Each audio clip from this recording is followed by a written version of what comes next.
Père Céleste, alors que nous commençons cette étude, nous demandons que tu nous ouvres les oreilles pour entendre et que tu ouvres nos yeux pour voir. Nous voulons faire ta volonté. Nous voulons savoir où nous en sommes dans le cours de l'histoire, parce que nous voulons nous préparer pour cet événement glorieux, la venue de Jésus, le passage par le temps de trouble. Donc nous demandons que tu sois avec nous, que ton Saint-Esprit guide nos pensées. Au nom de Jésus, nous te prions. Amen. Dans l'étude précédente, nous avons vu que Matthieu 24 a un double accomplissement. Le premier accomplissement est dans l'événement qui a conduit à la destruction de Jérusalem en l'an 70.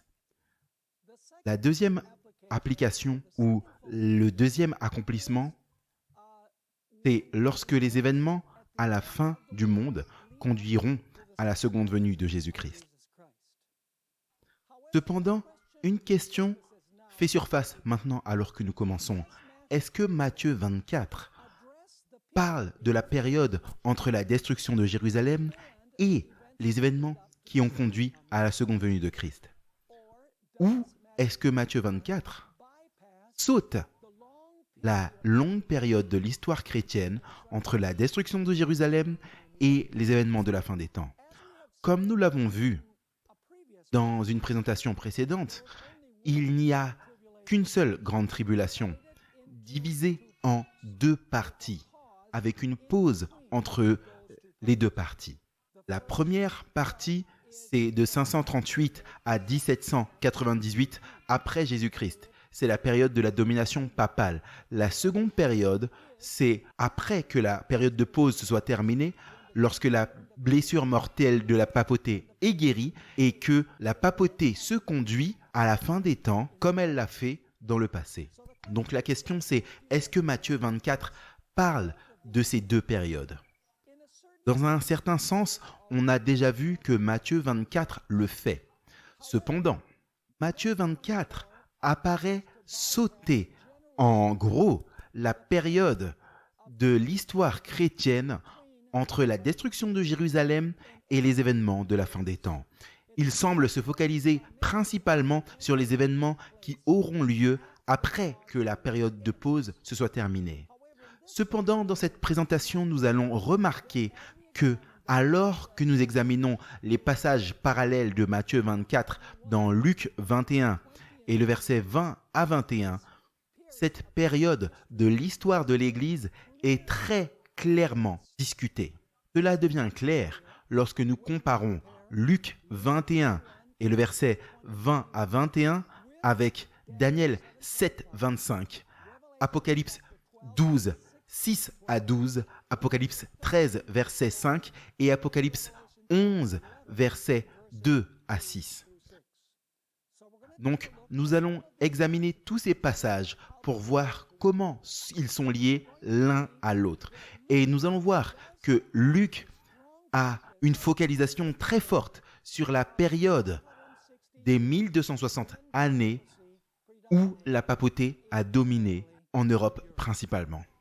Donc, Matthieu 24, comme nous l'avons examiné, après le signe de l'abomination de la désolation, a 4 signes séquentiels.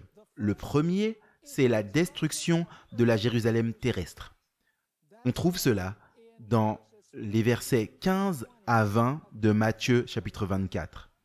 Ensuite, on a une deuxième période qui suit la première, et ça, c'est la période de la tribulation sévère.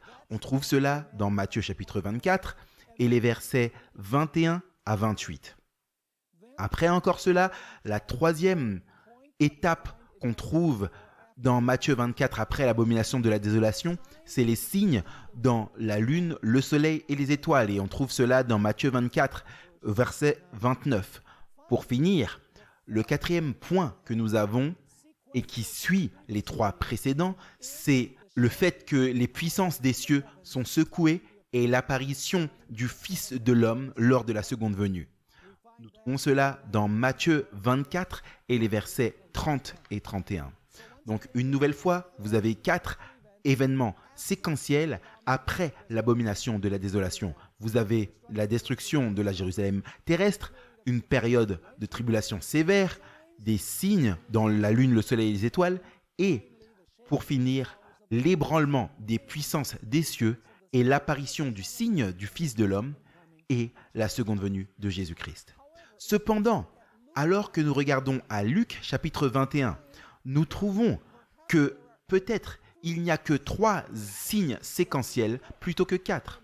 Et Luc 21 est le passage parallèle. Remarquons ces 3 signes séquentiels dont il est question dans Luc chapitre 21, commençant au verset 20. Le premier, c'est la destruction de la Jérusalem terrestre. On trouve cela également dans Matthieu 24. On trouve cela dans Luc chapitre 21 et les versets 20 à 24. Le deuxième point séquentiel dans Luc chapitre 21, c'est les signes dans la lune, le soleil et les étoiles. On trouve cela dans le verset 25. Et après, le troisième signe qu'on trouve dans Luc chapitre 21, le troisième événement séquentiel, c'est l'ébranlement des puissances des cieux et la venue du Fils de l'homme qui se trouve dans les versets 25 et 26. Donc, ce qu'il manque apparemment dans Luc 21, c'est le signe de la grande tribulation. Cependant, nous devons nous demander, est-ce que le signe de la tribulation est vraiment manquant dans Luc chapitre 21 ? Comme nous le verrons, la réponse est non. Luc décrit simplement le signe de la tribulation de manière différente que le fait Matthieu au chapitre 24. Nous allons voir que Luc décrit cette période de tribulation comme le fait que la sainte ville est foulée aux pieds par les gentils jusqu'à ce que le temps des gentils soit accompli. Maintenant, nous devons voir premièrement que une chose est très claire dans la première moitié de Luc 21, verset 24. Et c'est que la première moitié de ce verset décrit le siège de Jérusalem par les légions romaines qui a conduit à la destruction de la ville littérale de Jérusalem. Le temple littéral et l'exil des citoyens littéraux de Jérusalem vers toutes les nations. Donc, Luc 21, verset 24, la première partie du verset parle de la destruction de la Jérusalem littérale. Cependant, la deuxième moitié de Luc chapitre 21 parle d'une Jérusalem différente. En fait, Luc 21 et le verset 24, la dernière moitié du verset, c'est transitionnel. Il décrit le fait que la Jérusalem spirituelle et symbolique est foulée aux pieds. Il décrit des gentils spirituels et symboliques. Et il décrit une période symbolique. Donc en d'autres termes, on parle d'une Jérusalem différente, une Jérusalem spirituelle, des gentils spirituels et une période de temps symbolique. Lisons donc Luc chapitre 21 et le verset 24. Il est dit ceci. « Et Jérusalem sera foulée aux pieds par les nations jusqu'à ce que les temps des nations soient accomplis. » Maintenant, vous voyez que la première moitié de Luc 21 et verset 24 nous dit « Et ils tomberont », ça c'est la Jérusalem littérale, « sous le tranchant de l'épée et seront menés captifs parmi toutes les nations. » Donc c'est-à-dire par les Romains. Maintenant, on trouve que dans la deuxième moitié du verset, « Et Jérusalem sera foulée aux pieds par les nations jusqu'à ce que les temps des nations soient accomplis. » Et en fait, j'aime la version New Living Translation de la dernière partie du verset où il est dit « jusqu'à ce que la période des gentils vienne à sa fin ». Donc qu'avons-nous ici ? Quels sont les éléments que nous avons ici dans la dernière moitié de Luc 21 et le verset 24 ? Nous avons Jérusalem qui sera foulée aux pieds par les nations jusqu'à, c'est-à-dire qu'il y a un point de fin pour le temps des gentils, jusqu'à ce que les temps des gentils arrivent à leur fin. Donc, les temps des gentils ont un point de départ et ils ont un point de fin, bien que Luc ne mentionne ni le début ni la fin. Nous devons aller ailleurs pour trouver les points de début et de fin. En d'autres termes, Luc 21 et verset 24 nous parle de deux villes de Jérusalem, l'une qui est littérale et l'autre symbolique. Il parle de deux villes qui sont foulées aux pieds, l'une littérale, l'autre symbolique. Et il fait référence à deux groupes de gentils, l'un littéral et l'autre symbolique. Louis Weir, un évangéliste australien qui vivait dans les années 40, voire début des années 50, avait une citation très intéressante que j'aimerais partager avec vous maintenant. C'est dans son livre « Le roi du Nord à Jérusalem ». C'est un principe d'interprétation prophétique très important. Lorsque on passe dans l'ère chrétienne, il y a une transition automatique de la Babylone littérale à la Babylone spirituelle, de la Jérusalem littérale à la Jérusalem spirituelle, de la terre littérale d'Israël et Babylone à leur antitype spirituel. Donc, jusqu'au temps de la lapidation d'Étienne, on parle de la Jérusalem littérale et on parle des gentils littéraux. Après l'établissement de l'Église chrétienne, on a les antitypes spirituels. Babylone n'est plus littérale. Jérusalem n'est plus littérale. Jérusalem fait référence à l'Église chrétienne. Et les gentils font référence à la papauté qui persécute le peuple de Dieu, comme nous le verrons vers la fin de notre étude. Maintenant, lorsque la deuxième partie de Luc 21, verset 24, parle du foulement aux pieds de Jérusalem par les gentils, cela ne fait pas référence à la ville littérale faite de briques et de mortier. Jésus utilise le mot Jérusalem pour faire référence au peuple de la ville. C'est-à-dire que le foulement aux pieds de la ville, dans la deuxième partie de Luc 21, verset 24, parle non pas du foulement aux pieds de la ville littérale faite de briques et de mortier, il parle du peuple de la ville qui est foulé aux pieds. J'aimerais aller premièrement dans un texte dans l'Ancien Testament qui parle de la première destruction de Jérusalem par Nebuchadnezzar. Et vous allez voir que Nebuchadnezzar a pris tous les captifs de Jérusalem. Il est dit ici dans 2 Rois 24, 14 et 15, et il transporta en captivité tout Jérusalem. Donc, est-ce que Nebuchadnezzar a pris les murs de Jérusalem et le temple de Jérusalem et la ville elle-même en captivité? Non, pas les briques et le mortier, c'est les gens. Donc, une nouvelle fois, et il amena en captivité tout Jérusalem, et tous les chefs et tous les hommes forts et les vaillants, 10 000 captifs, et tous les charpentiers et les forgerons. Il ne demeura rien de reste que le peuple pauvre du pays. Donc, transporter Jérusalem en captivité signifie le peuple qui est amené en captivité. Jésus a également considéré Jérusalem, le mot Jérusalem, pour faire référence aux habitants de la ville. Regardez Luc chapitre 19, versets 41 à 44. Ici, Jésus vient au pied de la pente vers la porte dorée de Jérusalem à l'est et on trouve ces paroles. Maintenant, alors qu'il approcha, il vit la ville et pleura sur elle, disant : « Si tu eusses connu, toi aussi, au moins en cette tienne journée, les choses qui appartiennent à ta paix. » Il ne parle pas de la ville littérale de briques et de mortier. Il parle des gens et leur réaction envers lui. Il continue. « Cependant, maintenant, elles te sont cachées devant les yeux. Car des jours viendront sur toi, où tes ennemis t'entoureront de tranchées et t'environneront, et te serreront de tous côtés. Et te renverseront par terre, toi et tes enfants au-dedans de toi.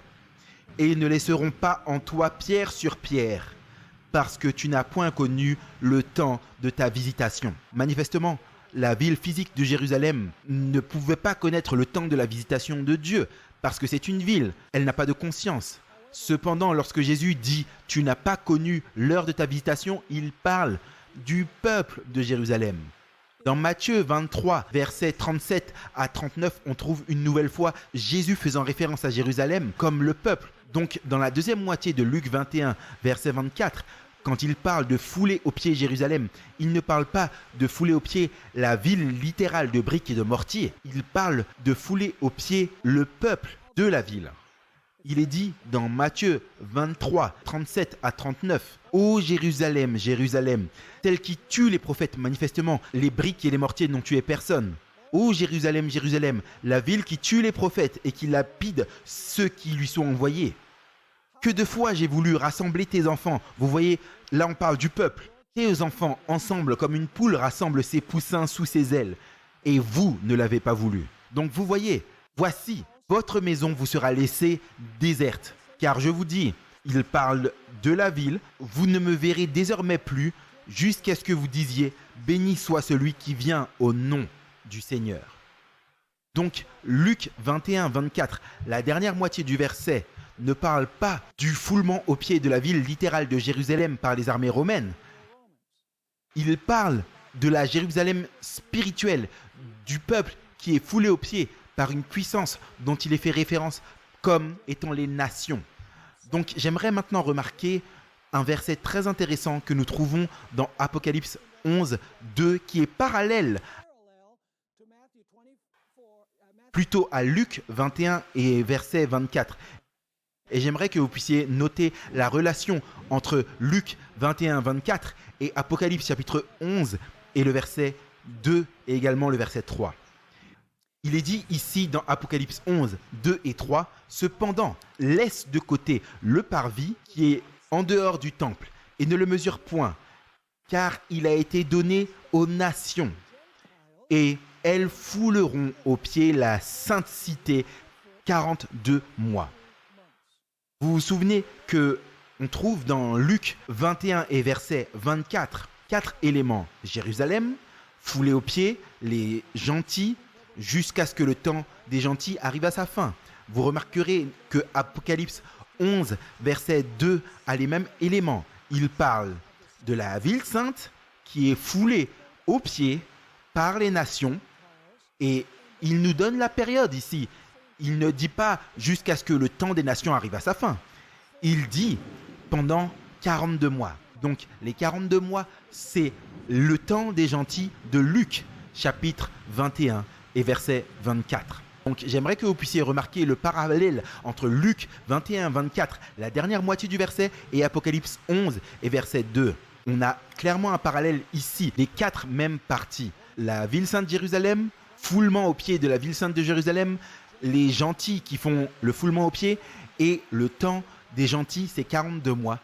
Et lorsque les 42 mois arrivent à une fin, le temps des gentils est terminé. J'aimerais que vous puissiez remarquer le verset 3.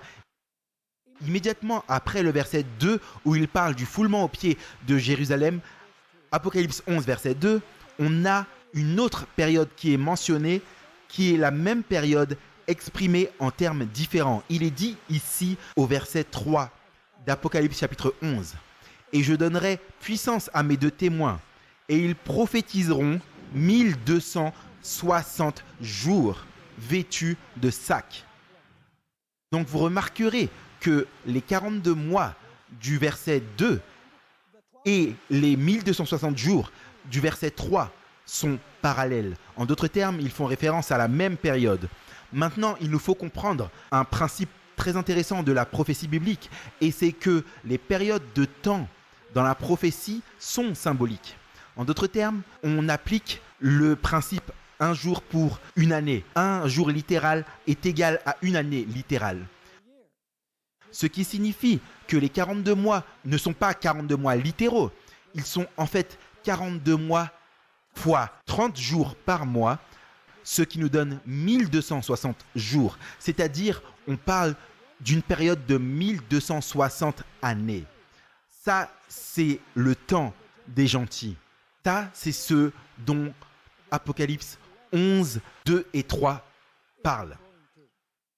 Donc il dit encore une fois, « Je donnerai puissance à mes 2 témoins et ils prophétiseront 1260 jours, c'est-à-dire années, vécues de sacs. » Maintenant, c'est un point très intéressant que j'aimerais partager dans les minutes qui suivent.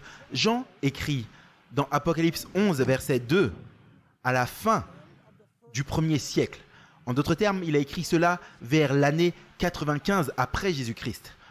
25 années avant, La ville littérale de Jérusalem avait été détruite par les légions romaines. En d'autres termes, la ville littérale de Jérusalem et le temple littéral avaient déjà été détruits lorsque Jean écrit Apocalypse 11, versets 2 et 3. En d'autres termes, la ville littérale de Jérusalem était en ruine durant 25 années et ses habitants avaient déjà été envoyés en exil partout dans les nations. Ainsi, Apocalypse 11, verset 2 ne peut pas faire référence à la destruction littérale de Jérusalem en l'an 70.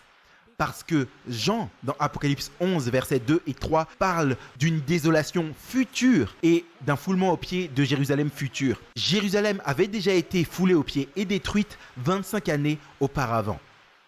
Maintenant, la question est de savoir qui sont les gentils et c'est quoi Jérusalem ou la ville sainte dans Apocalypse chapitre 11 et le verset 2. Dans une présentation précédente, nous avons vu que Jérusalem, durant la dispensation chrétienne, faisait référence à l'Église fidèle de Dieu. Et les gentils représentaient les ennemis de l'Église fidèle de Dieu. En d'autres termes, on ne parle pas des Juifs littéraux et on ne parle pas de gentils littéraux. L'Israël littéral ou Jérusalem représente l'Église, alors que les gentils littéraux représentent les ennemis de l'Église de Dieu. Vous pouvez trouver plusieurs versets bibliques où cela est prouvé. Dans Romains chapitre 9, le verset 6 à 8, je donne juste les références parce qu'on les a étudiées auparavant. Romains 2, versets 28 à 29. Galates 3, 26 à 29, où on trouve que si vous êtes en Christ, vous êtes la semence d'Abraham, vous êtes donc Israël si nous sommes en Christ. Jean 4, versets 23 et 24, et Jean 8, 21 à 28 nous disent également que ceux qui sont considérés comme étant Israël ou Jérusalem sont le peuple fidèle de Dieu, l'Église fidèle de Dieu. Les gentils sont ceux qui sont les ennemis du peuple fidèle de Dieu. Maintenant, voici un autre point important. Dans Apocalypse 11, verset 1, après que l'ange ait dit à Jean de mesurer le temple avec ceux qui adorent dedans, mais pas de mesurer le parvis, parce que le parvis était donné aux nations jusqu'à ce que le temps des nations ait été accompli. C'est ici très intéressant, parce que immédiatement après le temps des gentils, vous avez le mesurement du temple. Ça ne peut pas être le temple juif littéral, parce qu'il a déjà été détruit. Donc, ça doit faire référence au sanctuaire céleste. Cela doit faire référence au temple céleste. Lorsque Jean écrit le livre d'Apocalypse, Rome avait déjà détruit la Jérusalem littérale et le temple littéral. Et Israël avait déjà été dispersé parmi toutes les nations. Cela signifie que le temple dans Apocalypse 11, verset 1, n'est pas le temple de Jérusalem littéral. Il doit être le temple de la dispensation chrétienne, le temple dans le ciel. Et les adorateurs dans ce temple ne doivent pas être des gens qui adorent littéralement dans le ciel, mais par la foi, ils entrent dans le temple céleste où Jésus intercède pour son peuple. En d'autres termes, nous devons comprendre que le temple, c'est le sanctuaire céleste et l'Église, spirituellement, c'est la réflexion terrestre de ce temple.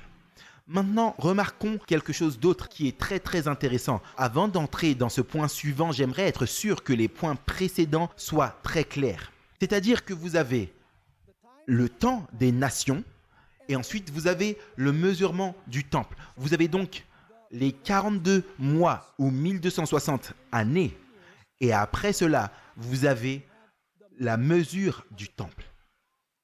Maintenant, j'aimerais que nous puissions notifier quelque chose d'autre. Selon Apocalypse 11 et verset 2, le fait que la ville soit foulée aux pieds s'est produit pendant une période de 42 mois. On a déjà vu cela. Et cette période, alors que nous l'avons vue, est également décrite comme étant 1260 jours. Cela lie donc les 42 mois du verset 2 avec les 1260 jours du verset 3. En d'autres termes, c'est la même période, 42 mois, 1260 jours. Mais maintenant, nous devons comprendre quelque chose qui va encore plus loin. Cela connecte Apocalypse 2 et 3, où vous avez les 42 mois, et les 1260 jours avec les 1260 jours d'Apocalypse 12, verset 6 et les 42 mois d'Apocalypse 13, verset 5. Donc j'aimerais que vous puissiez remarquer, Apocalypse 11, versets 2 et 3 font référence aux 42 mois et aux 1260 jours, mais Apocalypse 12, verset 6 fait également référence aux 1260 jours et Apocalypse 13, verset 5 fait référence aux 42 mois. En d'autres termes, Apocalypse 12 et 13 amplifient Apocalypse 11, versets 2 et 3. Donc pour résumer, les 42 mois sont dans Apocalypse 11, verset 2, les 1260 jours sont dans Apocalypse 11, verset 3. Les 1260 jours sont également dans Apocalypse 12, verset 6. Et les 42 mois sont aussi dans Apocalypse 13, verset 5. Donc, nous devons étudier Luc 21, verset 24, la dernière partie du verset, avec Apocalypse chapitre 11, versets 2 et 3, avec Apocalypse 12, verset 6, et Apocalypse chapitre 13 et le verset 5. Nous devons connecter tout cela ensemble. Maintenant, afin de comprendre Apocalypse 11, versets 2 et 3, nous devons non seulement revenir à Apocalypse 12, en fait, aller plus loin, c'est-à-dire dans Apocalypse 12 et Apocalypse 13. Mais nous devons aller aussi dans la racine de l'Ancien Testament de cette prophétie. Et la racine de la prophétie d'Apocalypse 11, 2 et 3 et Apocalypse 12 et Apocalypse 13 se trouve dans Daniel 7, versets 21 et 25 et Daniel 8, versets 11 à 13. Dans ces versets, alors que nous allons le voir, nous allons trouver une puissance petite corne qui foule aux pieds le temple de Dieu et ses vrais adorateurs.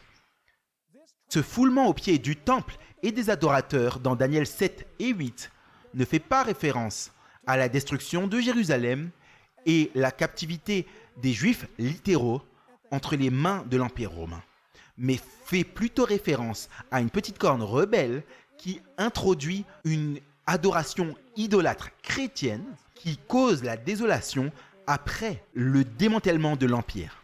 Lisons Daniel chapitre 7 et le verset 25, où nous trouvons que cette petite corne blasphème Dieu, persécute son peuple, pense qu'elle peut changer la loi de Dieu et elle a régné pendant 3 années et demie prophétiques. Lisons Daniel chapitre 7, le verset 25. La petite corne proférera des paroles contre les Très-Hauts. Elle persécutera les saints du Très-Haut et elle pensera changer les temps et la loi. Et les saints seront livrés entre ses mains pendant un temps, des temps et la moitié d'un temps. Donc vous remarquerez ici que la petite corne profère des paroles contre le Très-Haut, persécute les saints du Très-Haut et blasphème l'Éternel, pense qu'elle peut changer les temps et la loi de Dieu. Et vous avez une période de temps. Les saints sont livrés entre les mains de cette petite corne pendant un temps, des temps et la moitié d'un temps. Maintenant, afin de comprendre Daniel 7, 25, nous devons regarder au chapitre dans son ensemble. Il y a une séquence de puissance dans l'ensemble du chapitre. Si vous notez Daniel chapitre 7, il est parlé d'un lion qui représente le royaume de Babylone. Ensuite, vous avez un ours, c'est les Mèdes et les Perses. Puis, vous avez un léopard, c'est la Grèce. Après cela, vous avez une bête dragon, l'Empire romain. Après, la bête dragon fait pousser 10 cornes. Ça, c'est la division de l'Empire romain en l'an 476. Les tribus barbares ont envahi l'Empire et ont divisé l'Empire en 10 royaumes. Après que l'Empire soit divisé, il est complètement divisé en 476. Alors, la petite corne s'élève parmi les 10. Et la petite corne alors fait ce qu'on lit dans Daniel 7 et verset 25. Et alors, après une période de temps après cela, vous avez le commencement du jugement dans le temple céleste. C'est très similaire à Apocalypse 11 et les versets 1 à 3. Vous avez premièrement le foulement aux pieds de la ville sainte pendant 42 mois. Et ensuite, vous avez la mesure du temple. Et ça, c'est dans Daniel chapitre 7 vers la fin du chapitre. Et à la fin du chapitre de Daniel, vous avez la petite corne qui règne pendant 1260 années, un temps, des temps et la moitié d'un temps. Et après, vous avez le jugement qui prend place. Donc, continuons alors ici. Le lion, c'est Babylone, l'ours, c'est les Mèdes et les Perses, le léopard, la Grèce, le dragon, c'est Rome, les 10 cornes, c'est la division de l'Empire romain qui a été complète en l'année 476. Ensuite, vous avez la petite corne qui monte, et la petite corne alors règne pendant un temps, des temps et la moitié d'un temps. Et après cela, vous avez le jugement qui prend place. Et soit dit en passant, cette scène du jugement est mentionnée dans Daniel 7, 8 et 9, les versets 13 et 14, versets 21 et 22 et versets 25 à 27. Donc vous avez la même séquence, la petite corne, l'œuvre de la petite corne, un temps, des temps et la moitié d'un temps, et ensuite vous avez après cela le jugement. Dans Apocalypse chapitre 11, vous avez la même idée, vous avez le temps des gentils, et ensuite vous avez le fait qu'on mesure le temple. Donc, un détail très important dans Daniel 7 et le verset 25, c'est que la petite corne pensait qu'elle pouvait changer la loi de Dieu. Vous savez, dans l'évangile de Matthieu, il est appelé cela l'abomination de la désolation, de manière assez intéressante. Donc, c'est quoi la plus grande abomination qui a été commise contre le peuple de Dieu avant la première destruction de Jérusalem? Si vous lisez Ézéchiel chapitre 4, le verset 14 à 16, vous avez ici la plus grande abomination qui a été commise dans la ville. Et c'est que les leaders adoraient le soleil. Ils tournaient le dos au temple de Dieu et ils adoraient le soleil. D'autres termes, la petite corne, durant les 1260 années, durant un temps, des temps et la moitié d'un temps, ou bien durant les 42 mois, peu importe comment vous voulez l'exprimer, d'une certaine manière, pensait qu'elle pouvait changer la sainte loi de Dieu. Et alors qu'on regarde à l'histoire, on sait comment cela a été accompli. La papauté a prétendu avoir changé le sabbat au dimanche comme jour d'adoration, le jour du soleil. Maintenant, Daniel 8 amplifie encore plus l'œuvre maléfique de cette puissance de la petite corne, en disant spécifiquement que la petite corne foulait le sanctuaire et foulait l'armée. Ça, c'est Daniel 8 et verset 13, dont le langage est très similaire à Apocalypse chapitre 11, le verset 2 et 3. Maintenant, Daniel 8 décrit la petite corne en deux étapes. La première étape, c'est la Rome païenne. Elle conquit de manière horizontale. Puis, cette petite corne se transforme et elle attaque le ciel de manière verticale. En d'autres termes, elle devient une petite corne religieuse. La première, c'est une petite corne politique qui conquiert géographiquement. La seconde, c'est la même petite corne qui s'est transformée et maintenant, elle s'attaque au Seigneur, au ciel. Elle essaye d'ôter le ministère du prince de l'armée. Elle persécute les saints du Très-Haut et elle foule le sanctuaire. La première étape est dans Daniel 8, verset 9. Il est dit, et de l'une d'elles surgit une petite corne, c'est la même puissance que Daniel 7, qui s'agrandit beaucoup vers le sud, vers l'est et vers le pays de gloire. Vous voyez, elle s'étend géographiquement. Mais ensuite, de manière soudaine, cette petite corne se transforme en une puissance qui attaque les cieux et les saints qui adorent par la foi dans le sanctuaire céleste. Il est dit ici dans Daniel 8 et le verset 10. Et elle grandit, la petite corne, jusqu'à l'armée des cieux.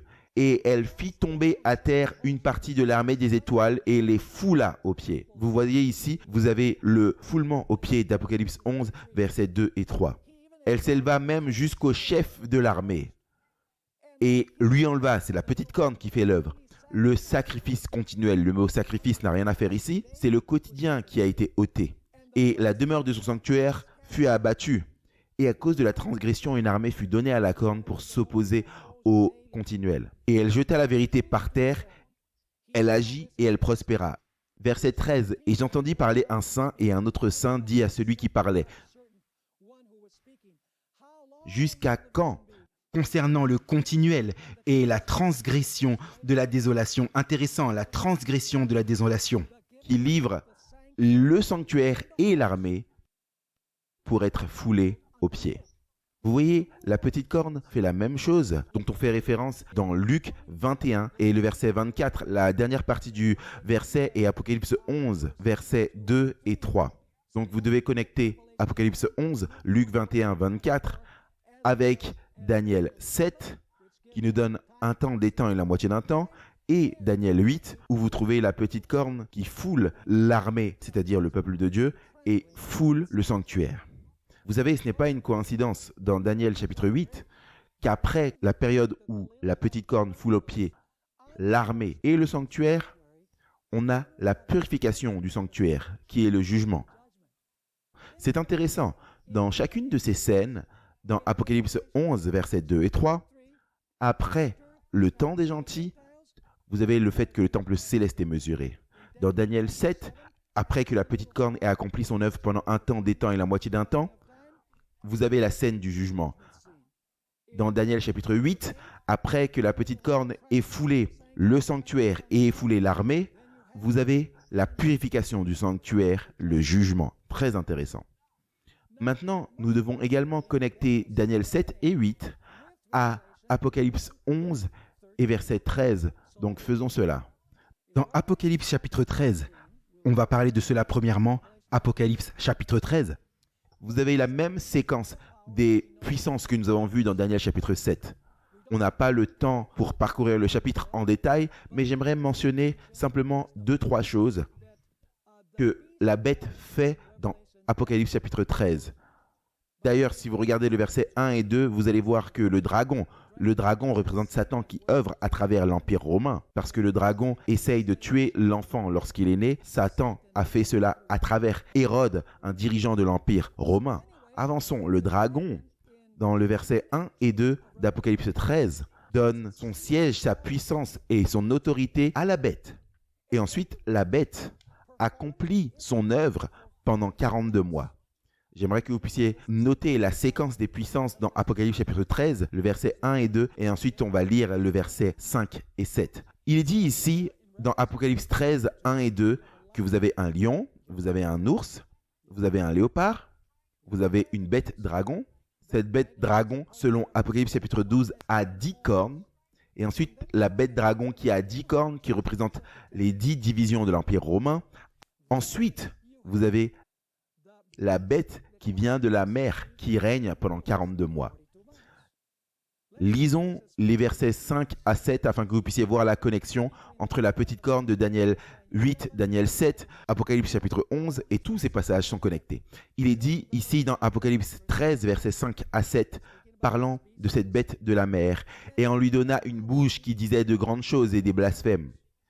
Et on lui donna le pouvoir de faire la guerre pendant 42 mois. Donc vous voyez, on l'a à nouveau. La bête, 42 mois. La petite corne, un temps, des temps et la moitié d'un temps. Et on trouve également 1260 jours, Apocalypse chapitre 11 et le verset 3. Donc il est dit, on lui donna une bouche qui proférait de grandes choses et des blasphèmes. Et on lui donna le pouvoir de faire la guerre pendant 42 mois. Et elle ouvrit la bouche pour blasphémer contre Dieu. La même chose que fait la petite corne dans Daniel 7 pour blasphémer contre son nom et son tabernacle. Ici, vous avez le foulement au pied du tabernacle et contre ceux qui habitent dans le ciel. Il lui fut aussi donné de faire la guerre aux saints.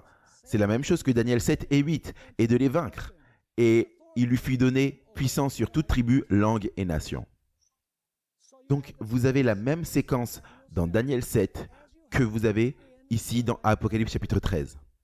Dans Daniel 7, on fait référence à un temps, des temps et la moitié d'un temps, alors que dans Apocalypse chapitre 13, on parle de cette période comme étant 42 mois.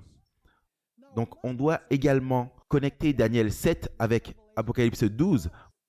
Vous voyez, on a connecté Daniel 7 avec Apocalypse 11 et Apocalypse 13. Maintenant, il nous faut faire une connexion entre Daniel 7 et Apocalypse 12 et bien sûr tous les autres passages dont nous avons discuté. Alors, comme nous l'avons vu, Apocalypse chapitre 11 et le verset 3 a une relation avec Apocalypse 12 verset 6 parce que les deux, Apocalypse 11, 3 et Apocalypse 12 verset 6, parlent de 1260 jours. De plus, la terminologie d'Apocalypse 12, verset 6 partage un langage commun avec Apocalypse 12, verset 14. Et Apocalypse 12, verset 14, à son tour, a une connexion avec Daniel chapitre 7 et le verset 25. Ça, c'est un temps, des temps et la moitié d'un temps. Donc ça peut être un peu confus.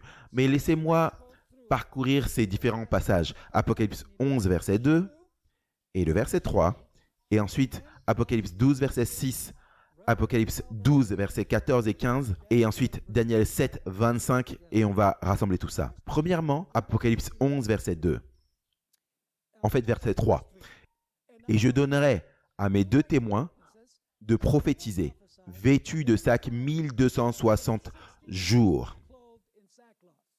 Maintenant, ça c'est connecté à Apocalypse 12, verset 6, parce qu'il dit « Et la femme s'enfuit dans le désert, où Dieu lui a préparé un lieu, afin qu'elle y fût nourrie pendant 1260 jours. » Vous voyez, Apocalypse 11, 3 est connecté à Apocalypse 12, 6.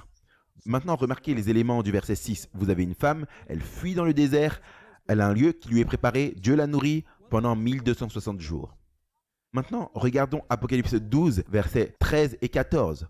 Or, quand le dragon vit qu'il avait été précipité sur la terre, il poursuivit la femme qui avait enfanté le fils.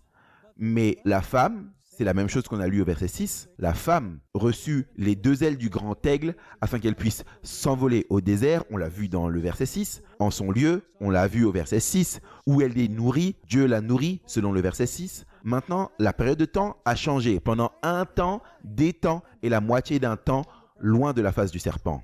Donc, 1260 jours au verset 6, c'est la même chose que un temps, des temps et la moitié d'un temps dans Apocalypse 12, versets 13 et 14. Et bien sûr, cela est connecté à Daniel 7 et le verset 25. On lit à nouveau, il prononcera des paroles contre le Très-Haut, il opprimera les saints du Très-Haut et pensera changer les temps et la loi, et les saints seront livrés en sa main pendant un temps, des temps et la moitié d'un temps. Donc, que pouvons-nous conclure? On peut dire avec assurance que les 3 temps et demi, un temps, des temps et la moitié d'un temps, les 1260 jours et les 42 mois et les temps des gentils sont toutes des expressions parallèles. Une étude attentive de ces prophéties indique clairement que leur accomplissement eut lieu durant une période de 1260 années après que l'Empire romain se soit désintégré. Donc ça ne peut pas faire référence à la destruction de la Jérusalem littérale. Cela signifie, mes amis, que Jérusalem dont il est parlé dans Luc 21 et le verset 24 n'est pas la Jérusalem littérale, mais plutôt la Jérusalem spirituelle, parce que la Jérusalem littérale avait déjà été détruite en l'an 70. Albert Barnes, le grand commentateur biblique presbytérien d'il y a très très longtemps, a écrit un commentaire très intéressant sur les 42 mois que nous trouvons dans Apocalypse 11 et également dans Luc 21 et le verset 24. Je lis. Les 42 mois embrasseraient toute la période de la montée et de la prédominance de la papauté, ou toute la période de la durée de cette domination corrompue par laquelle la chrétienté devait être foulée aux pieds et corrompue par elle. Et ça, c'est très important. Albert Barnes n'était pas un adventiste du 7e jour, mais il comprend ce dont il est parlé lorsqu'on parle de l'armée qui est foulée aux pieds pendant 42 mois. Une fois de plus, les 42 mois comprendraient toute la période de la montée et de la prédominance de la papauté, ou la période de temps de la continuité de cette domination corrompue par laquelle la chrétienté, donc il interprète Jérusalem par la chrétienté, devait être foulée aux pieds et corrompue par elle. Donc les gentils, ce serait la papauté, les persécuteurs de l'Église de Dieu. Il continue, ainsi considéré, cela exprimerait clairement le temps de la montée de la puissance papale et la fin des 42 mois ou des 1260 années dénoterait le temps où l'influence de cette puissance s'est terminée. En d'autres termes, le temps des gentils arrive à sa fin lorsque la papauté reçoit sa blessure mortelle à la fin des 1260 années en l'an 1798. Donc la période de la domination papale était de 538 à 1798. Ça, c'est le temps des gentils. c'est un temps, des temps et la moitié d'un temps, c'est les 1260 jours, c'est les 42 mois. Donc, résumons cette période de temps comme on les trouve dans l'Écriture. Le temps des gentils, dans Luc 21 et le verset 24, la dernière moitié du verset 42 mois, Apocalypse 11, verset 2, 1260 jours, Apocalypse 11, verset 3. Encore une fois, 1260 jours, Apocalypse 12, verset 6, 42 mois, Apocalypse 13, verset 5. Un temps, des temps et la moitié d'un temps, Apocalypse chapitre 12 et le verset 13. 3,5 temps ou un temps, des temps et la moitié d'un temps, Daniel chapitre 7 et le verset 25. J'espère que vous comprenez ce qu'on couvre, mes amis. C'est extrêmement important. En gros, ce que cela signifie, c'est que Jérusalem, dans la deuxième moitié de Luc 21 et verset 24, est référée non pas comme la Jérusalem littérale. Jérusalem ici représente l'Église chrétienne, alors que les gentils représentent la papauté catholique romaine. Et le temps des gentils, la période, c'est de 538 à 1798, la période de la domination papale. Donc, nous avons atteint la conclusion que la deuxième moitié de Luc 21 et le verset 24 décrivent deux foulements aux pieds distincts, de deux Jérusalem distinctes, par deux groupes de gentils distincts. La première moitié de Luc 21-24 décrit la Jérusalem littérale foulée aux pieds par les Romains littéraux en 70 après Jésus-Christ. La deuxième moitié de Luc 21-24 décrit le foulement aux pieds de la Jérusalem spirituelle, l'Église, par la Rome spirituelle, c'est-à-dire la papauté de 538 à 1798. Ainsi, Apocalypse 11, 2 et 3 développent la deuxième moitié de Luc 21 et le verset 24. Prenons maintenant quelques moments pour nous focaliser sur le signe de la destruction de Jérusalem, la Jérusalem littérale, telle que nous les trouvons dans Daniel chapitre 9 et les versets 26 et 27. Daniel 9, 26 et 27. Cela prédit la destruction de la Jérusalem littérale. Et cette prophétie commence en fait en l'an 457 avant Jésus-Christ, la prophétie des 70 semaines, et nous amène jusqu'à l'an 34 après Jésus-Christ. Je vais lire maintenant la section qui parle de la dernière semaine des 70 semaines. C'est le moment où Jésus était sur terre, quand il fut oint Messie, lorsqu'il a été baptisé jusqu'au temps de sa mort, et ensuite au temps où Étienne a été lapidé, qui est l'an 34 après Jésus-Christ. Lisons donc Daniel 9, 26 et 27. Et après les 62 semaines, le Messie sera retranché. C'est-à-dire qu'après les 62 et 7 semaines, si vous regardez au verset précédent, en d'autres termes, après 69 semaines, lorsque la dernière semaine commence, il est dit que le Messie sera retranché. Et non pour lui-même. Jésus n'est pas mort pour lui-même.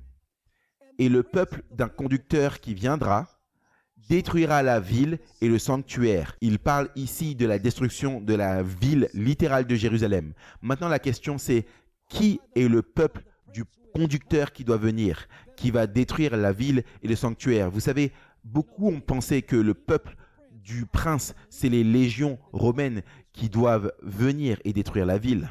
Il y a trois façons d'aborder cette question. Si vous lisez la parabole qui est donnée dans l'évangile de Matthieu, chapitre 22, 1 à 13, il est dit que Dieu a détruit la ville de Jérusalem. Il a utilisé ses armées, qui sont les légions romaines. Mais également, il y a des preuves que les Juifs eux-mêmes ont détruit leur propre ville en rejetant le Messie. On lit cela dans Luc chapitre 19, versets 41 à 44. Ils n'ont pas connu l'heure de leur visitation. Voilà pourquoi Jésus a parlé de la destruction de la ville et du temple. Donc le peuple du prince, ce sont les Juifs et le prince, c'est Jésus. Et ils ont détruit leur propre ville en rejetant le Messie. Donc une fois de plus, après 62 semaines, le Messie sera retranché, mais pas pour lui-même. Et le peuple d'un prince qui viendra détruira la ville et le sanctuaire. Et sa fin sera dans un débordement. Et jusqu'à la fin de la guerre, les désolations sont déterminées. Ça, c'est un mot-clé. Désolation, vous vous souvenez? L'abomination de la désolation. Le verset 27, il confirmera l'alliance avec plusieurs pendant une semaine. Ça, c'est le Messie dont il est question. Et à la moitié de la semaine, là on est en l'an 31, il fera cesser le sacrifice et l'oblation. Et maintenant, regardez quel sera le résultat de faire cesser le sacrifice et l'oblation. Et sur l'aile des abominations, vous voyez, vous avez le mot-clé de Matthieu 24 et le verset 15. Et vous regardez le passage parallèle dans Luc 21, versets 20 à 21. Il parle de Jérusalem qui est entourée par des armées. Donc il est dit, il confirmera l'alliance avec plusieurs pendant une semaine.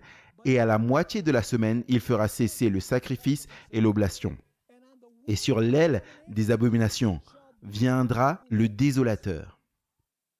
Abomination et désolateur, ça c'est la prophétie dont Jésus a parlé dans Matthieu 24 et le verset 15, jusqu'à ce que la ruine qui a été déterminée fonde sur le désolé.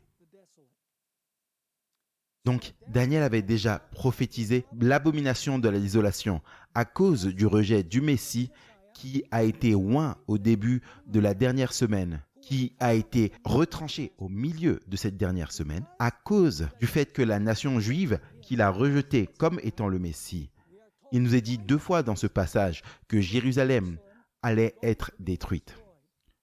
Vous verrez l'abomination de la désolation dont Jésus a parlé dans Matthieu chapitre 24 et le verset 15. Cependant, il va y avoir une abomination finale de la désolation, comme nous l'avons déjà étudié. Allons dans nos Bibles, dans Apocalypse chapitre 17, et nous lirons à partir du verset 1. Apocalypse 17 et à partir du verset 1. Et nous allons nous focaliser particulièrement sur les versets 4 à 6 et 14 à 16. Mais j'aimerais lire le chapitre 17 et le verset 1 à 3. Et l'un des 7 anges qui avaient les 7 coupes vint et me parla en disant : Viens, je te montrerai le châtiment de la grande prostituée qui est assise sur les grosses eaux, avec laquelle les rois de la terre ont commis la fornication, et qui a enivré du vin de sa prostitution ceux qui habitent sur la terre. Et il me transporta en esprit dans un désert, et je vis une femme assise sur une bête de couleur écarlate, pleine de noms de blasphème, ayant 7 têtes et 10 cornes. Et ensuite, regardez la caractéristique de cette femme. C'est une prostituée, il nous est dit clairement dans le verset 1, « Je te montrerai le jugement de la grande prostituée ». Une femme représente une église. Une femme pure représente une église pure. Et une prostituée représente une église apostate, une église qui a perdu son chemin. Le verset 4, « La femme était vêtue de pourpre et d'écarlate, parée d'or et de pierres précieuses et de perles. Elle tenait à la main une coupe d'or pleine des... » Regardez ça. Abomination. On a déjà étudié cela dans une présentation précédente. Le vin de son abomination inclut particulièrement le changement dans la loi de Dieu, le fait d'adorer du sabbat à adorer le dimanche, substituant une législation humaine à la place d'une législation divine. Donc il est dit ici, et dans sa main une coupe d'or pleine des abominations et des souillures de sa prostitution. Et sur son front était écrit un nom mystère, Babylone la grande, la mère des fornicateurs et des abominations de la terre.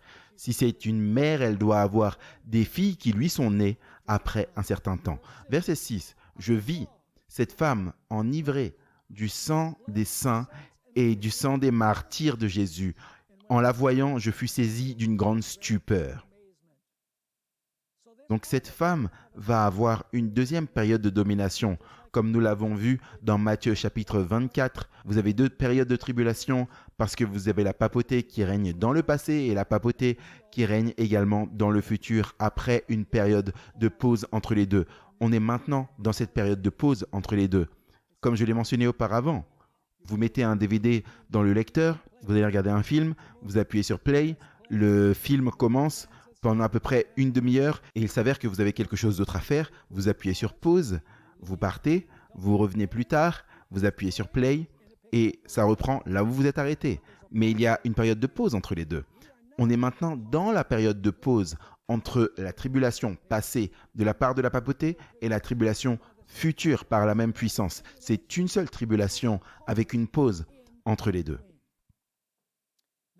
Maintenant, allons dans les versets 15 et 16 d'Apocalypse 17. Nous avons déjà vu que cette femme est pleine d'abominations et qu'elle a des filles qui font ses volontés. Maintenant, j'aimerais que vous puissiez noter le mot désolation. Il est dit ici au verset 15, parlant de ce sur quoi la femme est assise, les grosses eaux. Que représentent les grosses eaux? Il est dit, puis il me dit, les eaux que tu as vues, sur lesquelles la prostituée est assise, sont des peuples, multitudes, nations et langues.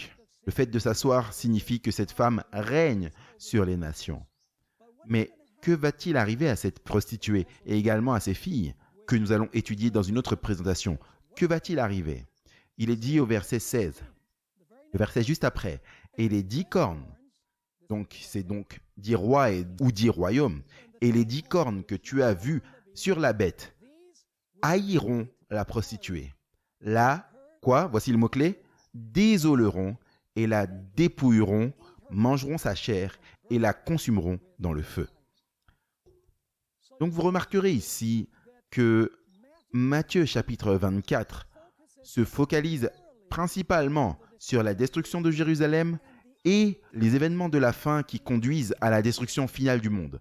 Cependant, Luc nous donne un aperçu non seulement sur la destruction de Jérusalem et également les événements qui vont conduire à la destruction du monde, mais il nous donne également une présentation claire sur la période entre la destruction de Jérusalem et ce qui va se passer durant la fin des temps. Et donc, c'est la raison pour laquelle, comme je l'ai mentionné dans notre présentation initiale de cette série, qu'il nous faut regarder au témoignage des 3 évangiles.